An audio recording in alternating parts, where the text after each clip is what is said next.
Mars media நேயர்களுக்கும் அன்பர்களுக்கும் இந்த நாள் இனிய நாளாக அமைய எல்லாம் வல்ல இறைவனை பிரார்த்திக்கின்றோம். இந்த சேனல் உங்களுக்கு பிடிச்சிருந்தா மறக்காம சப்ஸ்கிரைப் பண்ணுங்க, ஷேர் பண்ணுங்க, லைக் பண்ணுங்க, கமெண்ட் பண்ணுங்க. எனதருமை ரிஷபராசி நேயர்களே, இந்த அருமையான பதிவில் நம்ம என்ன பார்க்க போறோம் அப்படின்னா, இந்த வருடத்தின் கடைசி மாதமான டிசம்பர், அதாவது 2024ஆம் ஆண்டு டிசம்பர் மாத ராசி பலன். இந்த டிசம்பர் மாதம் உங்களுக்கு எப்படிப்பட்ட மாதம்? நிறைய பொருள் அருள் கிடைக்கக்கூடிய ஒரு மாதமா, இல்ல கவனமா இருக்கக்கூடிய மாதமா, பரிகாரமா என்ன பண்ணினா ரொம்ப விசேஷம் அப்படிங்கிறத பத்திலாம் நம்ம இப்ப தெளிவா பார்க்க போறோம். ஃபர்ஸ்ட் ஆஃப் ஆல், உங்களோட ராசிநாதனும் பகிரனும் ரோகாதிபதியுமான சுக்கிர பகவான் எங்க இருக்காருன்னு பார்த்தீங்கன்னா 8ஆம் இடமாகிய அஷ்டமஸ்தானத்தில் இருக்கார். மறைவு அப்படின்னாலும் சுக்கிர பகவான் அருள் தான் பண்ணுவார் 8ஆம் இடத்துல. ஸோ பொருளும் சேரும், அருளும் சேரும். உங்களுக்கு நிறைய நன்மைகள் கிடைக்கக்கூடிய ஒரு மாதம், அற்புதமானது. ஆனால் 8ஆம் இடத்துல எவ்வளோ நாள் இருக்காருன்னா 2 நாள் தான். 3ஆம் தேதி 3/12/2024 அவர் எங்கே வரப்போறாருன்னா பாக்கியஸ்தானமாகி 9ஆம் இடத்துக்கு வந்துருப்பாரு.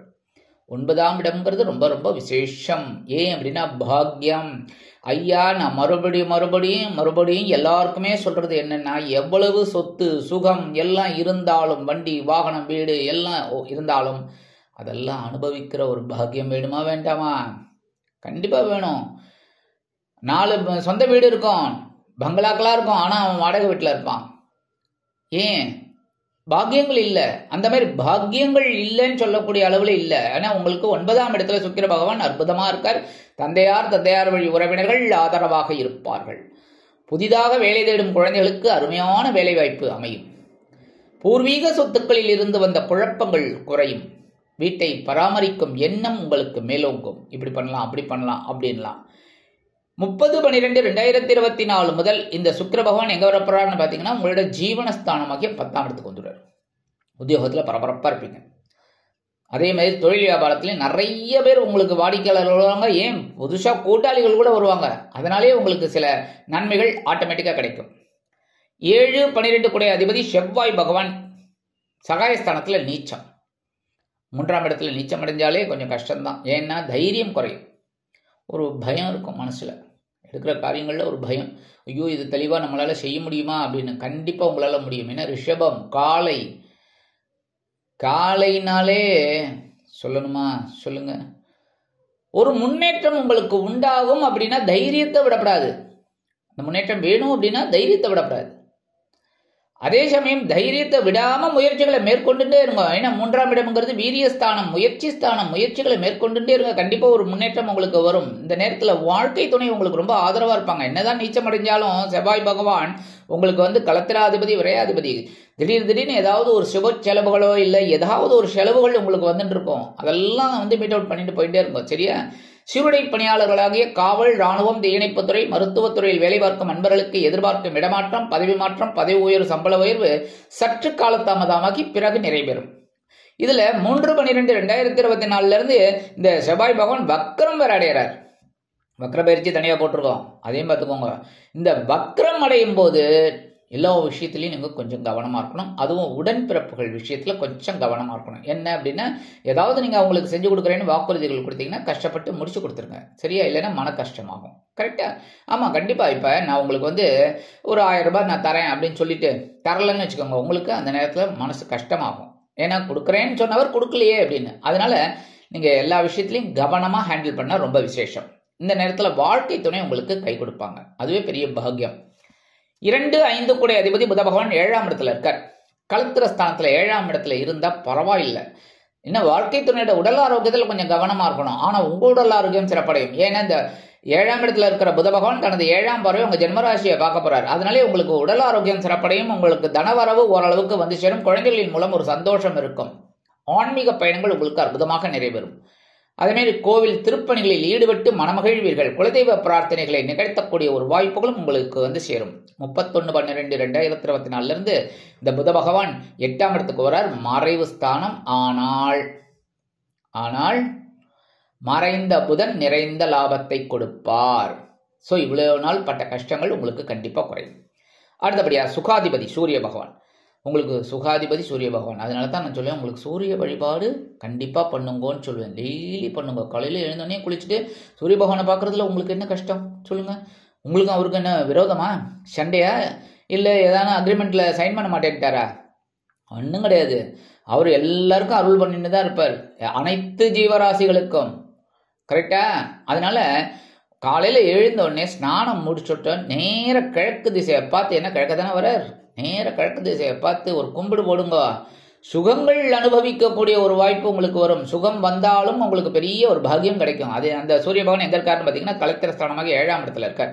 7ஆம் இடத்துல இருக்கிறது பெரிய விஷயம் இல்லை. ஆனால் வாழ்க்கை தன்னோட உடல் ஆரோக்கியத்தில் கவனமாக இருக்கணும். இருந்தாலும் அந்த சூரிய பகவான் பார்த்தீங்கன்னா உங்கள் ஜென்மராசியை 7ஆம் பார்வையை பார்த்தாலும் உங்களுக்கு ஓரளவுக்கு சிறப்பு உண்டு. ஏன்னா இந்த சூரிய பகவானையே குரு பகவான் தனது 7ஆம் பார்வையை பார்த்துட்டு இருக்கார், அவர் பார்த்துட்டு இருக்கார். அதனால உங்களுக்கு ஓரளவுக்கு நன்மைகள் கிடைக்கும். அடுத்தபடியா 16/12/2024 முதல் இந்த சூரிய பகவான் எங்க வரப்போறாருன்னு பார்த்தீங்கன்னா உங்களோட அஷ்டம ராசிக்கு வரப்போறாரு. இந்த அஷ்டம ராசிக்கு வரும்போது நீங்க எல்லா விஷயத்திலையும் கொஞ்சம் கவனமா இருக்கணும். உத்தியோகத்துல, தொழில் வியாபாரத்துல, ஒவ்வொரு விஷயத்திலையும் நுணுக்கமா நீங்க நினைச்சு அப்படியே போய்கிட்டு இருக்கணும். அற்புதமான பலாபலன்கள் உங்களுக்கு கண்டிப்பா கிடைக்கும். பொறுமை தான் இந்த நேரத்தில் அவசியம். அதேமாதிரி உடல் ஆரோக்கியம், கரெக்டா உடல் ஆரோக்கியத்துல கவனமா இருக்கும். மற்றபடி இந்த கடன் தொல்லைகள் அவ்வளவா இருக்காது. ஆனாலும் ஏதாவது வட்டி கட்டி கட்டணும் அப்படின்னா அதெல்லாம் கரெக்டாக கட்டிடுங்க. சரியா? அதெல்லாம் ரொம்ப நல்லது. அதுமாதிரி அந்த டியூ டேட் வேண்டாம். டியூ டேட்டுக்கு முன்னாடியே ஒரு 2-3 நாள் முன்னாடியே எல்லாத்தையும் கரெக்டாக முடிச்சிடுங்க. அது உங்களுக்கு ஒரு சந்தோஷத்தை கொடுக்கும், ஒரு மன மகிழ்ச்சியை கொடுக்கும். அடுத்தபடியாக 8-11 கூடிய அதிபதி குரு பகவான். இந்த குரு பகவான் பார்த்தீங்கன்னா எல்லா கிரகமும் பார்த்தீங்கன்னா ஒன்று எல்லாமே டியூயல் தான். 2 ஆதிபத்தியம். ஒன்று அஷ்டமாதிபதி, இன்னொன்று லாபாதிபதி. லாபத்தை கொடுப்பார், அதே சமயம் ஒரு சில அவமானங்களையும் கொடுப்பார். அவர் தான் கொடுப்பார். கரெக்டா?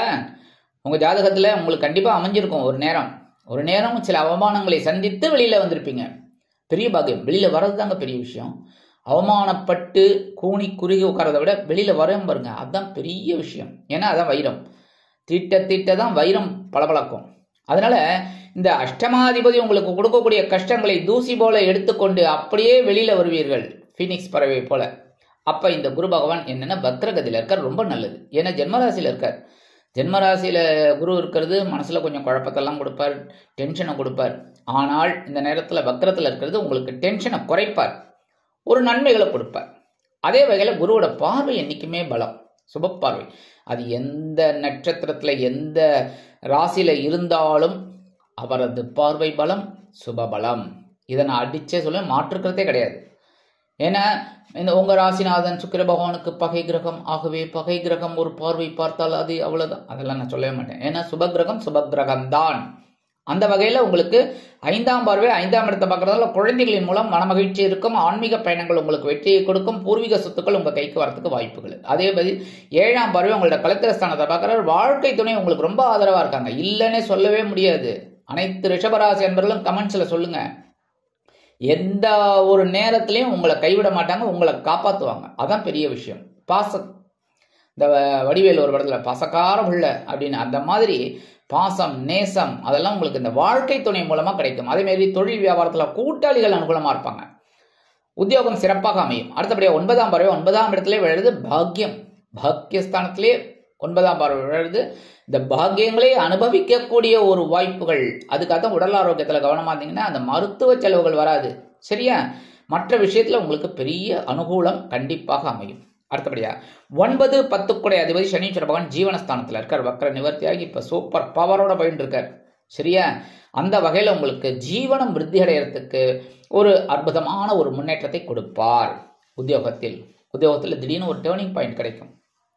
திடீர்னு என்ன பதவி உயர்வு இதெல்லாம் கிடைக்கிறதுக்கு வாய்ப்பு. அதே மாதிரி சம்பள உயர்வு கூட கிடைக்கும் திடீர்னு. இந்த மாதிரி எதிர்பாராத சில நல்ல வாய்ப்புகள் உத்தியோகத்தில் கிடைக்கும். அதே மாதிரி தொழில் வியாபாரத்தில் இருக்கிறவாளுக்கெல்லாம் ஒரு முன்னேற்றம். ரிஷபராசி அன்பர்கள் பார்த்தீங்கன்னா தொழிலில் போடுன்னு போடுவீங்க, கடுமையாக உழைக்கக்கூடிய அம்சம். அதனால ஒரு தொழில் விருத்தி அடையும். சரியா? சில பேருக்கு புதுசாக தொழில் தொடங்கக்கூடிய ஒரு வாய்ப்பும் உருவாகும்.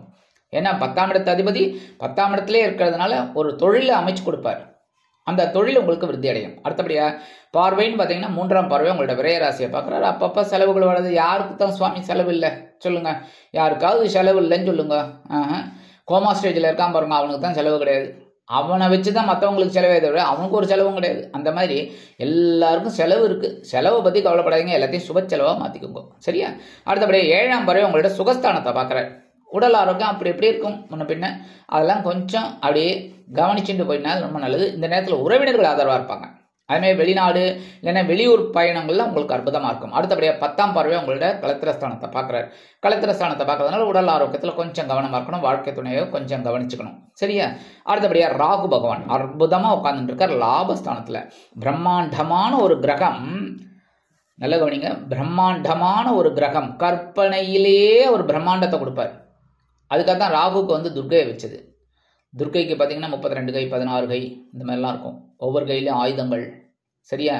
எதுக்கு அப்படின்னா நம்மளோட மன கிளேசங்களை அழிக்கிறதுக்காக, கவலைகளை குறைக்கிறதுக்காகத்தான். அதனால இந்த ராகு பகவான் உங்களுக்கு லாபஸ்தானத்தில் இருக்கிறது ரொம்ப விசேஷம். ஒரு முன்னேற்றத்தை உங்களுக்கு கொடுத்துட்டே இருப்பார். சரி, அடுத்த ராகு கேது பயிற்சியும் போது நமக்கு எப்படி இருக்கும் அப்படின்னு கவலைப்பட வேண்டாம், அதுவும் சூப்பராக இருக்க போகிறது. ஸோ இந்த லாபஸ்தானத்தில் இருக்க ராகு பகவான் உங்களுக்கு அற்புதமான ஒரு முன்னேற்றத்தை கண்டிப்பாக கொடுப்பார். நீங்கள் எடுக்கும் காரியங்களில், நல்லா கவனிச்சிங்களா நான் சொல்கிறத, எடுக்கும் காரியங்களில் லாபத்தில் இருக்காருங்கிறதுக்காக நீங்கள் வீட்டுக்குள்ளேயே இருந்தாக்கா லாபம் ஆட்டோமேட்டிக்காக வராது. சரியா? உத்தியோகத்தில் வேலை பார்த்தா தான் லாபம், சம்பளம், உயர்வுகள். அதேமாதிரி தொழில் வியாபாரத்தில் கவனமாக இருந்தால் தான் லாபம். கூட்டாளிகள் வருவாங்க, வாடிக்கையாளர்கள் வருவாங்க, அப்போ தான் உங்களுக்கு ஒரு ஆர்டர் கிடைக்கும். அதை வச்சு நீங்கள் ஒரு முன்னேற்றத்தை பார்க்கலாம். சரியா? இந்த மாதிரி வெளியூர் இல்லைன்னா வெளிநாடு போய் படிக்கணும்னு நினைக்கிற குழந்தைகள்லாம் தாராளமாக சைன்னு போயிடுங்க, சூப்பராக படிக்கலாம். சரியா? நல்ல டக்கு டக்குன்னு எல்லாம் உங்களுக்கு வேலைகள்லாம் முடியும். அடுத்தபடியாக கேது பகவான் ஞானக்காரகன் எங்கே இருக்கார்? பஞ்சமஸ்தானத்தில் இருக்கு. அப்பப்போ குழப்பம் வந்து போயிட்டு இருக்கா? இல்லைன்னு சொல்ல முடியாது, குழப்பம் இருக்கு. காலையில் எழுந்தோடனே கொஞ்சம் தினந்தோறும் பார்த்தீங்கன்னாலே குழப்பம் இருக்கு. நடாது இன்னைக்கு எப்படா போகும், நாளைக்கு யோசிக்க மாட்டீங்க, இன்னைக்கு எப்படிடா போகும், இன்னைக்கு நல்லபடியாக போகுமா, இல்லை டென்ஷனா, இல்லை எப்படி அப்படிங்கிற ஒரு சின்ன குழப்பம் அப்படி வந்து அப்படி போயிடும். அப்புறம் சரியாயிடும். அதுக்கப்புறம் நீங்கள் தெளிவாக யோசிப்பீங்க, அது வெற்றியை உங்களுக்கு கொடுக்கும். அதுதாங்க ஆன்மீகம், அதுதான் ஆன்மீகம். ஜஸ்ட் கோயிலுக்கு போயிட்டு ஒரு 5 நிமிஷம், ஒரு 2 நிமிஷம் உட்காருங்க, உங்களோட மனசே டென்ஷன் இல்லாமல் குறையிறதா இல்லையா பாருங்க. அதான். அதே மாதிரி தினம்தோறும் உங்களுக்கு பிடித்த ஸ்லோகம் ஏதாவது ஒன்று சொல்லுங்க. ஓம் நம சிவாய, ஓம் நமோ நாராயணா, ஓம் கம் கணபதையே நமக, ஓம் ஸ்ரீ சரவண பவாய நமக, ஓம் நமோ குமாராய நமக. உங்களுக்கு என்ன இஷ்ட தெய்வமோ அதை வேண்டிக்கோங்க, உங்கள் குலதெய்வத்தை வேண்டிக்கோங்க. அற்புதமான பலன்கள் கண்டிப்பாக இந்த ஞானக்காரகனால உங்களுக்கு கிடைக்கும். அதேமாரி புனித பயணம் செல்வதற்குண்டான வாய்ப்புகளும் உங்களை தேடி வரும். அதேமாதிரி குலதெய்வ பிரார்த்தனைகளை அற்புதமாக நிறைவேற்றுவார்கள். சில பேருக்கு தடை தாமதங்கள்லாம் இருக்கு, அட அப்புறம் பார்த்துக்கலாம்பா, அட இப்போ பார்த்துக்கலாம்பா அப்படின்னு தடைகள் இருக்கத்தான் செய்யும். புரியுதா? தடைகளை தாண்டி தான் நம்ம வரணும். சரியா? அந்த மாதிரி இருந்தால் தான். ஹர்டில்ஸ் வந்து அங்கங்கே இருக்கும். இந்த ஹர்டில்ஸ் ஓடுறா பாருங்க, அப்படியே இந்த அத்லெட்டிக்ஸ்ன்னு சொல்லுவாங்க, அவங்க வேக வேகமாக போகும்போது ஒவ்வொரு தடையும் தாண்டி தாண்டி தாண்டி தாண்டி தான் கடைசியில் வெற்றி கம்பத்தை பிடிக்க முடியும். ஹர்டில்ஸ் எல்லாருக்கும் இருக்கு. அந்த ஹர்டில்ஸை அப்படியே நம்ம ஹேண்டில் பண்ணி அப்படியே போயிட்டே இருக்கணும், ஜம்ப் பண்ணி போயிட்டே இருக்கணும், அவ்வளோதான். அந்த மாதிரி இருந்தாலே வெற்றிகள் உங்களை தேடி வரும். அடுத்தபடியாக பரிகாரமாக என்ன பண்ணினா ரொம்ப விசேஷம், முருகப்பெருமான் தான். ஏன்னா செவ்வாய் பகவான் நீச்சமாக இருக்கார் 3ஆம் இடத்துல. அப்போ திருப்திப்படுத்தணும் அப்படின்னா கண்டிப்பாக முருகன் கோயிலுக்கு போயிட்டு முருகப்பெருமான வழிபாடு பண்ணுங்க. செவ்வரளி மாலை கொண்டு நெய் தீபம் ஏற்றி வழிபாடு பண்ணுங்க. என்னைக்குன்னு கேட்குறீங்களா? தினந்தோறும் முடியுமா? நிறைய இப்பெல்லாம் நமக்கெல்லாம் நேரம் இல்லைங்க, நம்ம வந்து அப்படி சொல்கிறோம். அதே மாதிரி பகவான் சொன்னால் என்ன இருக்கும் சொல்லுங்க? எப்போ உன்னை கவனிக்கிறதுக்கு டைமே இல்லைப்பா அப்படின்ட்டாருன்னா நம்ம கதி என்னாச்சு? ஆனால் நம்மளால் முடியல, வாஸ்தவம். ஏன்னா எல்லாமே வந்து ஒரு இதில் இருக்கும் என்ன. அதனால ரைட், செவ்வாய்க்கிழமை போயிட்டு வாங்க ஒரு நாள். சரியா? அந்த மாதிரி போயிட்டு வரதே விசேஷமான பலன்கள் உங்களுக்கு கண்டிப்பாக கிடைக்கும். அடுத்தபடியாக மகாலட்சுமி தாயார் தினந்தோறும் வழிபாடு பண்ணுங்க. வீட்லேயே இருக்கா, வீட்லேயே வாழ்க்கை துணையே மகாலட்சுமி தான். கரெக்டா? அதனால வீட்டில் அதுக்காக உங்கள் வீட்டு அம்மாவை உட்கார வச்சு பாத பூஜையெல்லாம் பண்ண வேண்டாம். சரியா? குருஜி தான் சொல்லிட்டார் அப்படின்னு சொல்லி. ஆனால் மகாலட்சுமி வீட்டிலேயே இருக்கிறதுனால மகாலட்சுமியை வழிபாடு பண்ணுங்கோ, அற்புதமான பலாபலன்கள் உங்களுக்கு சித்திக்கும். சரியா? அதே மாதிரி இந்த சின்ன பரிகாரம் பண்ணினாலே 2024ஆம் ஆண்டு டிசம்பர் மாதம் உங்களுக்கு அற்புதமான ஏற்றம் தரும், இனிமைகளை அள்ளித்தரும், அற்புதமான முன்னேற்றத்தை தரும் மாதமாக அமையும் என்று கூறி விடைபெறுகிறேன். நன்றி, வணக்கம். மீண்டும் ஒரு அருமையான பதிவில் நான் உங்களை மனமகிழ்ச்சியோடு சந்திக்கிறேன். வாழ்த்துக்கள். வாழ்க வளமுடன். இந்த சேனல் உங்களுக்கு பிடிச்சிருந்தா மறக்காம சப்ஸ்கிரைப் பண்ணுங்க, லைக் பண்ணுங்க, ஷேர் பண்ணுங்க.